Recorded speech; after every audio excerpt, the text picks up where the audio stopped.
Professor Eduardo Tamura. Ele é biólogo, tem mestrado e doutorado em Fisiologia pela USP, pós-doutorado pela USP, com estágio na Universidade de Sevilha, na Espanha, professor do Departamento de Ciências da Saúde da UESC, coordenador do Grupo de Pesquisa em Cronobiologia, membro da Sociedade Brasileira de Farmacologia, Sociedade Brasileira para o Progresso da Ciência e a Associação Brasileira do Sono. Pô, professor, a ansiedade é um dos males, né? Porque quando a gente acorda assim fora do horário, né? Por exemplo, hoje eu, despertei às 3 da manhã. Aí você não consegue mais dormir, né? Você fica forçando ali, fica cada vez mais tenso, né? Pô, não estou conseguindo dormir, e aí não consegue mesmo, né? Aí liga uma televisão para passar o tempo e tal, e aquilo acaba despertando mais ainda, não é isso? É bem isso. A gente tem a questão do sono, está muito ligado, claro, a seus diferentes estágios de sono, né? Mas a ativação cerebral é algo que de fato vai ser contrário ao processo de sono, né? Então a gente tem, por exemplo, várias dicas, a gente chama isso do conjunto dessas dicas de higiene do sono, né? E aí, inclusive, essa é uma delas, né? A gente diz que quando a gente está muito agitado, o que a gente tem que fazer, na verdade, é sair da cama, dar uma volta, né? E depois, quando estiver mais cansado, retornar para a cama.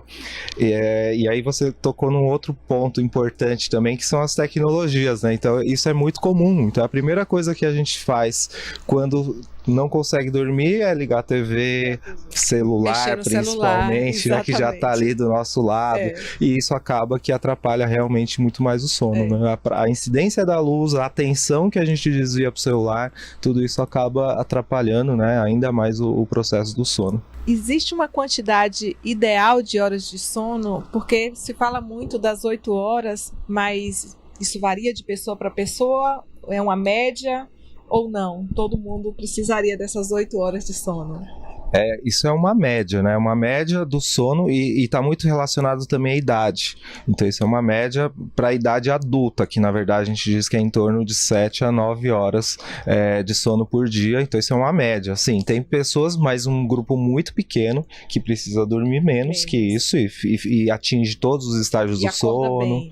Exato, acorda bem. Esse é o principal sintoma, né? Que a gente diz. Para saber se eu durmo bem, eu tenho que saber como eu me sinto ao longo do dia. Então, tem pessoas que necessitam dormir pouco e se sentem bem durante todo o dia, vão dormir sempre, tem uma rotina de horários muito bem estabelecidas, né, de acordar e de dormir, mas também tem os casos em que a pessoa precisa dormir muito, né, ou seja, a pessoa às vezes tem pessoas que precisam de uma quantidade maior de horas de sono. Exato, de dormir mais do que 9 horas, por exemplo, né, e como eu disse, isso vai mudando ao longo da vida. Então, os recém-nascidos, por exemplo, dormem quase o dia todo, né? Cerca de 2/3 por dia. E aí vai diminuindo na infância. Os adolescentes, até o jovem adulto ainda precisa dormir mais que isso. Até os 20 e pouquinho, o jovem adulto ainda realmente precisa dormir um pouco mais. Aí isso se estabelece mais, essas 7 a 9 horas está mais relacionado à vida adulta. Professor, a posição, né, que a pessoa dorme, né? Isso influencia também? O processo do sono depende muito de uma respiração adequada. Então, uma pessoa que tem sobrepeso, por exemplo, ela tem uma dificuldade respiratória maior. E às vezes o posicionamento acaba que facilita, né? Então é muito comum a gente ver esse tipo de caso. Mas cada caso é um caso, né? Às vezes sim, pode ser só um costume, né? A pessoa dorme bem, independente da posição, e tem pessoas que a gente já viu situações que são muito comportamentais, por exemplo, eu tenho que dormir de frente para a porta, né? Porque se aparecer alguém, enfim. Então tem muito isso. Já dorme bem, já dorme em estado de alerta, já dorme pensando na possibilidade de alguém aparecer. E às vezes isso vem até de algo relacionado à infância. Trauma, né? Os pais começam até com aquelas brincadeiras do bicho-papão e de tudo mais, e que acaba aquilo de alguma forma, né? Fica no subconsciente ali da criança que vira adulto. Né? Enfim, então isso também acontece. Mas não existe uma postura ideal para dormir, não. Não. O recomendado é dormir de uma forma que a gente tenha uma respiração livre. Então, eu percebo que eu acho que eu experimento todas as posturas eu também. Durante a noite, porque eu mudo muito de postura. Eu sou muito inquieto também. Mas eu durmo bem. Eu já tentei me forçar, tipo, vou colocar o travesseiro embaixo daquela posturazinha padrão que Sim, recomendam, sim. coisa e tal. Me forçava, dormia, acordava ali naquela postura. Mas ninguém consegue ficar. Ao longo do tempo eu percebi que o que eu gosto é de me remexer na cama toda e eu acordo bem. A Então, gente já faz isso até na barriga da mãe, né? A gente fica mexendo. fica trocando de posição. Gustavo Magalhães está direto de Vitória da Conquista, tem uma pergunta também. Bom dia, Gustavo. Bom dia, Barbosa. Como é que está? Como estão todos nossos entrevistados? Eu estou aqui acompanhando porque eu tive um sério problema de sono quando eu era bem mais gordo. Hoje ainda sou gordo, né? Mas agora, só para lembrar uma coisa, Barbosa, você falou que hoje tem uma possibilidade de chuva. Então, assim, o mormaço está incrível aqui em Vitória da Conquista. O calor também incomoda. Então, o calor já me faz perder sono. Qualquer coisa me faz perder sono. Agora, ao contrário de muita gente, se você me der um café para tomar, um café expresso, eu durmo. Então, assim, não existe uma regra. É o que eu queria saber. Nosso entrevistado já é aquele especialista em sono. As questões são muito individuais de cada um. É como a gente fala, existe aquilo que é a média da população, a maior parte das pessoas, né? Então, muito aí das regras que ele falou vale para grande parte da população. Não tomar café à noite, como ele disse que faz. E é comum, né? Meus pais fazem isso, meu pai faz isso, precisa, inclusive, tomar um café para dormir. Então, isso a gente encontra também, né? E como ele disse, né? Acho que é importante procurar profissionais certos, né? E descobrir o que é de fato melhor para você. Então, hoje a gente tem desde os médicos do sono até odontólogos, psicólogos que estão nessa linha de frente e que têm esse conhecimento que podem ajudar a população, né? Então, isso é indicado. Então, entender, tentar observar como é a qualidade do seu sono, se você dorme bem ou não, e aí procurar ajuda e fazer os exames, né? Ele citou aí a polissonografia, que é o padrão ouro para fazer o diagnóstico de qualquer distúrbio de sono, e aí sim ter o tratamento adequado, né? Então, ele citou algumas coisas, obesidade novamente, está muito ligado, por exemplo, a esses problemas respiratórios, a esforço respiratório, né? Durante o sono, que ele passa a ser um processo passivo, né? E não mais ativo, e aí esses problemas são muito comuns, apneia do sono, ronco, né? Então isso é bastante prevalente, né, nessa população. E dentro da minha área de atuação, que é a psicologia, eu percebo que o problema do sono ele é muito recorrente na clínica. A maioria dos pacientes eles apresentam. Tanto enquanto sintoma, então eu tenho uma insônia, ou porque eu tenho um transtorno de ansiedade, ou um transtorno depressivo, porque a insônia ela pode ser um sintoma, quanto como um fator de risco de agravamento desses transtornos. Porque muitas vezes os transtornos eles são diagnosticados a partir de vários fatores de risco ali que estão contribuindo para seu agravamento. E essa questão do sono, ela é muito comum na clínica, e o que eu observo é, melhorando a qualidade do sono, automaticamente você consegue melhorar esses transtornos, tanto o transtorno de ansiedade quanto o depressivo maior. Eu poderia me estender, inclusive, o TDAH também, ele melhora com um sono de mais qualidade, porque o sono melhora a atenção, e a gente poderia também estender essa analogia. Mas, como regra geral, cada indivíduo é um indivíduo. Gustavo já falou em outro programa que ele toma café antes de dormir, mas assim, quem está assistindo, não tome isso como regra geral, porque a cafeína ela é um estimulante. Então, para Gustavo funciona, não quer dizer que vai funcionar para você que está em casa. Para mim, por exemplo, se eu tomar café após as 18 horas, eu já não vou conseguir dormir. E aí também é relativo, né? Vai que tipo de café ele toma, se é fraco, se é forte, se é com açúcar, sem açúcar, né? Tudo tem influência. A questão da atividade física. O ideal é evitar-se exercícios físicos de alta intensidade, por conta da produção da adrenalina, do cortisol. Eu vou falando aqui de recomendações gerais, me corrija, viu? Mas assim, né, um exercício mais tranquilo, quem faz às vezes um pilates à noite, um yoga, pode contribuir.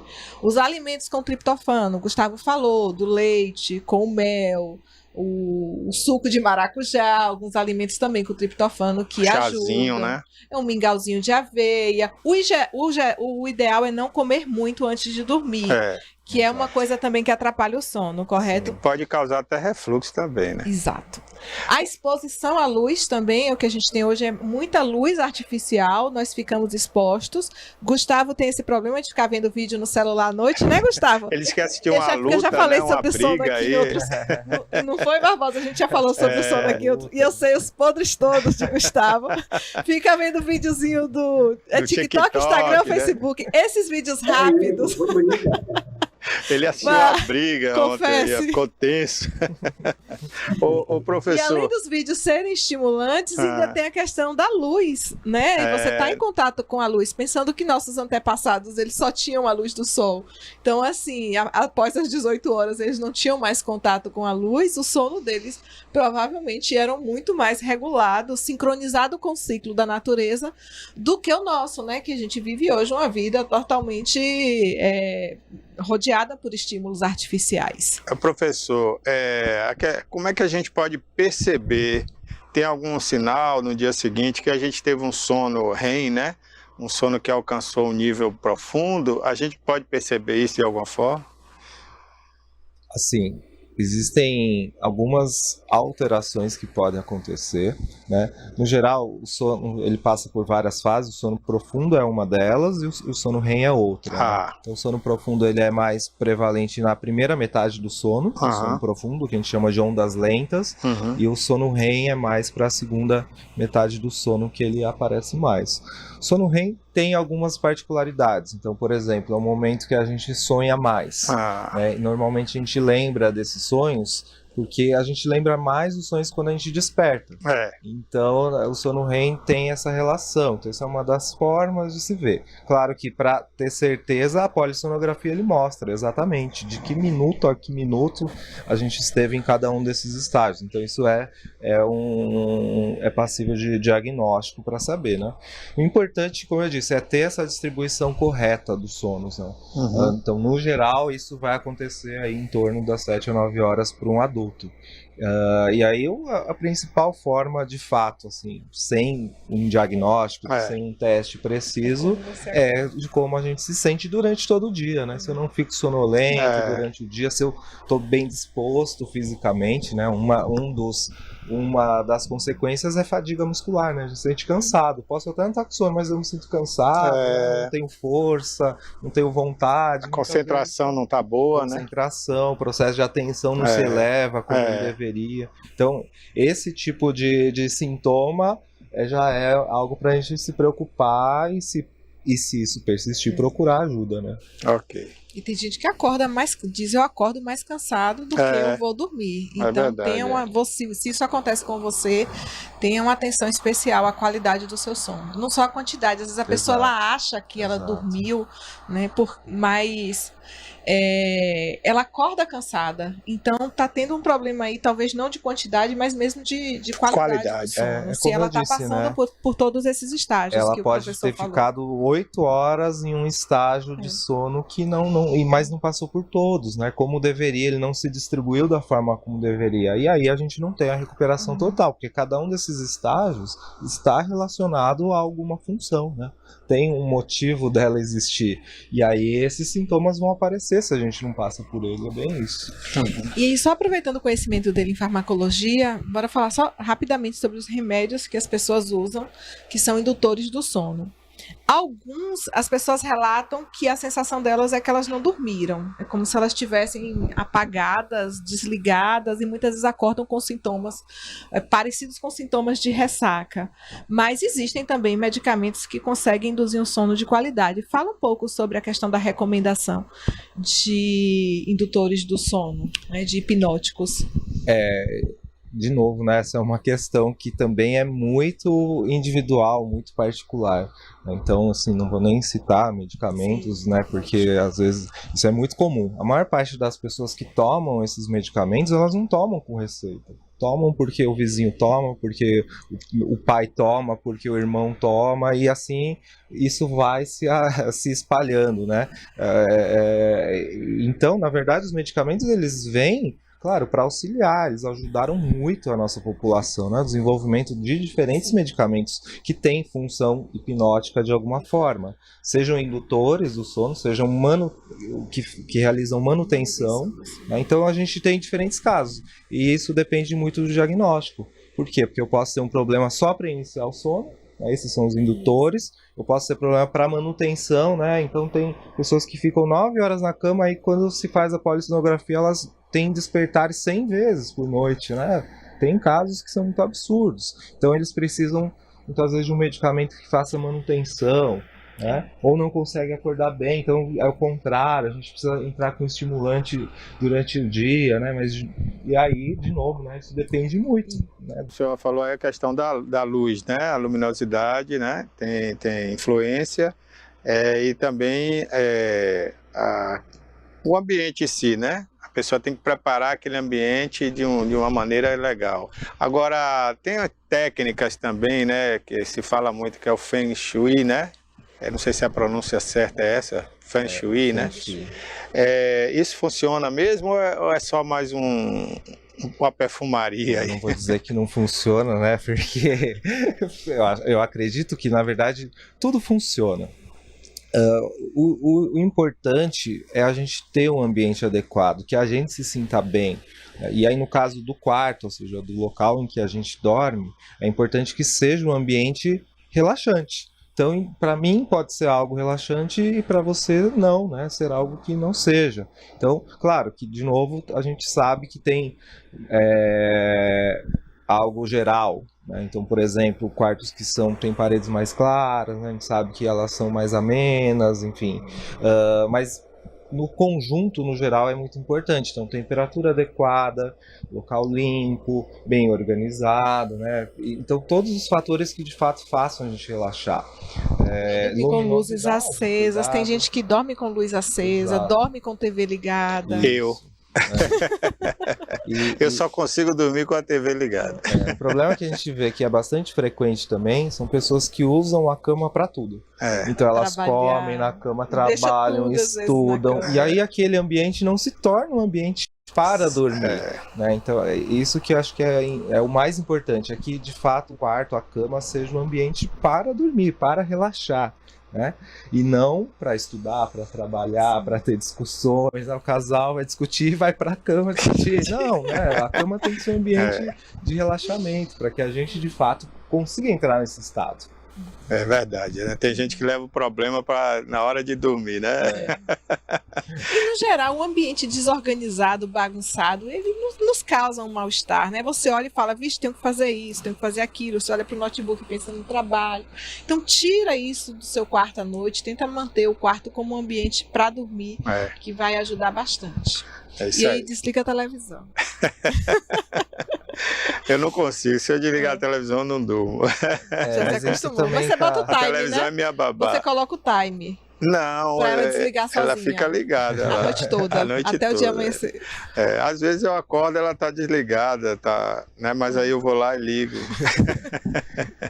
É complicado. Isso tá daquelas particularidades, como tomar o café à noite, né? E aí, de novo, se a pessoa dorme bem, aí tem coisas que dá pra gente fazer, diminuir o brilho, né? Deixar o som baixo. Deixar mais baixo. Então tem outras... eu diminuo bastante contraste, brilho, né? Hoje em dia tem... Não deixar em canal de notícia. Tem TV que tem a posição, né? Tem função para dormir. Ela tira o brilho azul, a luz azul é a melhor luz, né? Em termos da sincronização que a gente diz, né? Para o organismo entender que hora de dormir, um dos grandes vilões é a luz azul. Então as TVs que fazem isso, elas deixam exatamente a tela um pouco mais vermelha, mais pro vermelho, que é uma cor mais relaxante no horário de dormir. E a maioria dos celulares já tem essa função de você colocar modo noturno e você vai ver que justamente ocorre essa mudança de cor na tela.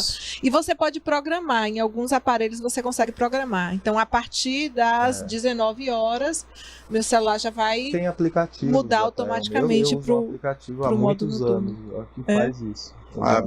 A configuração do meu telefone já possui o modo noturno. Eu coloco o horário. O meu tem também. Às 18 horas ele entra no modo noturno. Né? Muda a configuração de cor, de tudo. É isso aí. Agora, eu tenho muita facilidade em dormir, né? Isso aí não tem um problema. A questão é que Deitei você e logo, acorda, logo eu né? tô dormindo. O problema é quando eu acordo no meio da noite, né? Esse é o problema, que aí me deixa tenso pelos compromissos que eu tenho no dia Fica seguinte. pensando. E aí eu não consigo dormir mais, né? Quando o sono chega é a hora de trabalhar. Mas para dormir eu tenho facilidade. Inclusive eu queria até te perguntar isso, né? A questão dos cílios pesar mais ou menos ajuda também? Porque, por exemplo, eu tenho cílios, né, mais pesados, sempre tive, né? E aí eu percebo que eu tenho essa facilidade. Tem a ver isso ou não? Porque... Não necessariamente tem uma relação, né? Eu poderia fazer essa relação com os meus olhos, né? Que são mais fechados também, pela origem asiática, né? Então não tem. Você é de origem o quê? Japonesa? Japonesa, né? Então não, essa relação de fato não existe, né? Para ele é mais fácil fechar os olhos. É mais fácil dormir, né? Mas não tem essa relação, não. Na verdade, o que a gente sabe em termos até, por exemplo, de raça, de forma geral, não existem grandes diferenças. O que existem de diferenças são em relação ao modo de vida. Então, se a gente pega no Japão, por exemplo, e compara os indivíduos que moram em Tóquio com indivíduos que moram no interior, a prevalência de problemas relacionados ao sono é muito maior nas grandes cidades. Tudo, né? Pelo estresse, os barulhos, por tudo, né? Pela luminosidade das cidades, enfim, tudo isso acaba influenciando bastante. É verdade. E pessoas que têm problemas de insônia, se elas forem passar, eu já lidei com isso, pessoas que tinham problema crônico de insônia e de repente vai passar um dia numa fazenda e passa o dia todo andando a cavalo, no sol, porque essa questão da luz ela é importante não só na diminuição da luz durante a noite, mas na exposição da luz durante o dia. Então, a pessoa vai ali, passa o dia todo na fazenda, para lá e para cá, sobe, desce, abaixa, levanta, exposição à luz solar, chega de noite, até esquece de tomar o remédio de dormir e apaga. E eu falo, assim, observa como a sua rotina, ela faz diferença na qualidade do seu sono. Mas a gente tem visto hoje, né?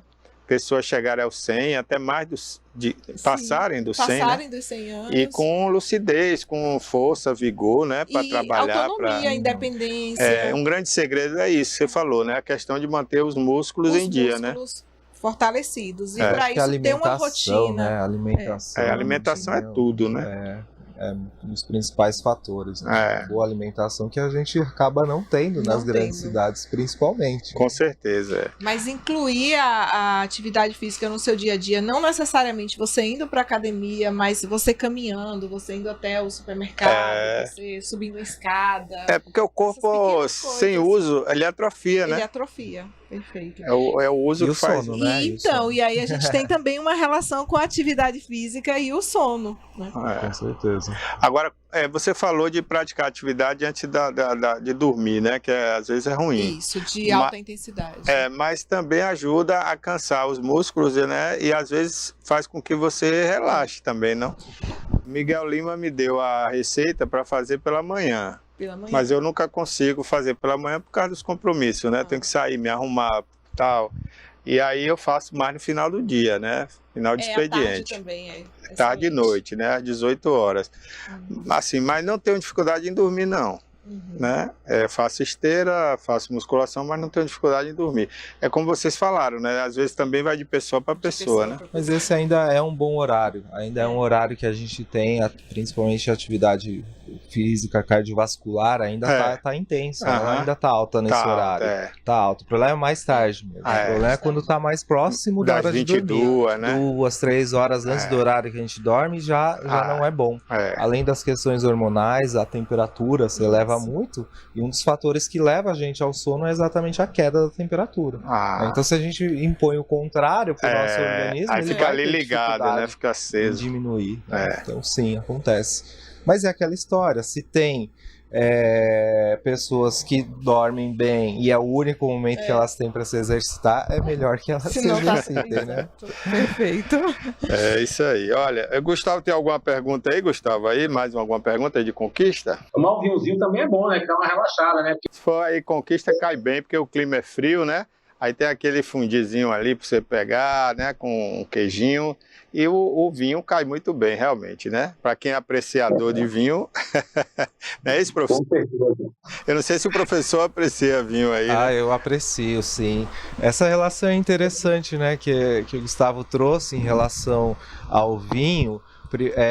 Claro, se a gente toma um pouquinho para dar aquela relaxada, ela é ótimo, né? O que relaxa, como eu falei anteriormente. O problema que a gente tem, só queria fazer esse contraponto rápido, é o álcool. É. Tem gente que bebe bastante para conseguir dormir. Aí- Esse sim é um problema muito Aí ele sério. vai se embriagar, né? Exato, ele dorme, mas o sono, de novo, não é de qualidade, nem um pouco de qualidade, né? Então esse é um problema bastante que é quase uma automedicação, né? Como a gente falou anteriormente também. Tá vendo aí, Gustavo? Não exagere, hein? É só uma tacinha, viu? Não é uma garrafa inteira, não. O problema é todo isso, só ainda mais de conquista, né? Então, vamos lá, né, Raquel? Rafa, você consegue colocar o Instagram do professor Tamura? Qual o endereço? Passa aí pra gente. É @CronoUESC, que é o grupo de pesquisa que eu coordeno, que é o grupo de pesquisa em cronobiologia da UESC. Então é CronoUESC. tudo junto. Vou seguir aqui também. Prontinho, se Rafa conseguir Mostra colocar aí, na Rafa, né? tela, Perto, CronoUESC, bem informativo. Aham. Olha, o consumo de cafeína, ó, pra você, viu, Gustavo? E alteração da macroestrutura do sono, né? Exatamente falando sobre isso. A gente tem um projeto de divulgação científica, né? Então tem alunos que recebem bolsa, inclusive, para auxiliar, e são todos materiais provenientes de artigos científicos, né? Não é Quem todo... quiser informação séria, informação de qualidade, né? Oriundas de estudos científicos sérios, só seguir aí o Instagram. Pronto, eu já tô aqui. Já tá seguindo, Barbosa? Já vou seguir agora aqui. Mais alguma pergunta, Raquel? Aí? Não, só agradecer a presença do professor Quero Eduardo agradecer Tamura, muito a você também por estar aqui disponibilidade hoje, do viu, tempo. Raquel? Sua presença aqui Fora deixa do o dia, programa né? Fora muito melhor, viu? Da sexta. Mas para falar sobre sono, né, que está intrinsecamente ligado às questões de saúde Qualidade mental, de vida, né? Qualidade de vida, gente. Se você não dorme bem no outro dia, não precisa nem acreditar no que a gente está falando, só se auto-observe. Uma noite mal dormida, no outro dia você vai estar mais cansado, você vai estar mais irritado, você vai ter mais dificuldade em aprender, em lembrar das coisas. Então, Eu que diga hoje aqui, sono ó. é Eu tô vida. até meu estômago sente hoje. É uma das primeiras perguntas que eu faço para os pacientes na clínica, é como é que está o seu sono, e é uma das primeiras mudanças que eu oriento, sabe? primeiro lugar, vamos focar em você dormir melhor. E claro, as outras coisas também, uma atividade física, uma alimentação também mais saudável, mas o sono tá no topo da lista, viu? Então, para você viver bem, para você passar o dia bem, você precisa dormir bem. Por isso que, devido à importância desse assunto, eu não tinha como não estar aqui hoje, né? Muito obrigado, viu, Raquel? E venha mais vezes aqui no programa. Eu sei que você é muito ocupada, né? Mas venha sempre aqui. Professor, muito obrigado, viu, por ter vindo, aceito o convite aí nosso da Raquel, tá? E estamos aqui à disposição, sempre para a gente falar da qualidade de vida, que é muito importante, né? Só agradecer mesmo o convite e convidar todos também para conhecer o nosso grupo, e qualquer dúvida a gente está aí à disposição, pode entrar em contato por lá. Ok, muito obrigado então ao professor Tamura, né? Tamura, professor da UESC, né? Raquel já passou aí o currículo dele, que é grande, né, Raquel? Parabéns aí, viu, professor? Obrigado, Raquel. Um bom dia, né, para você aí, tá bom? Para vocês também. Ok.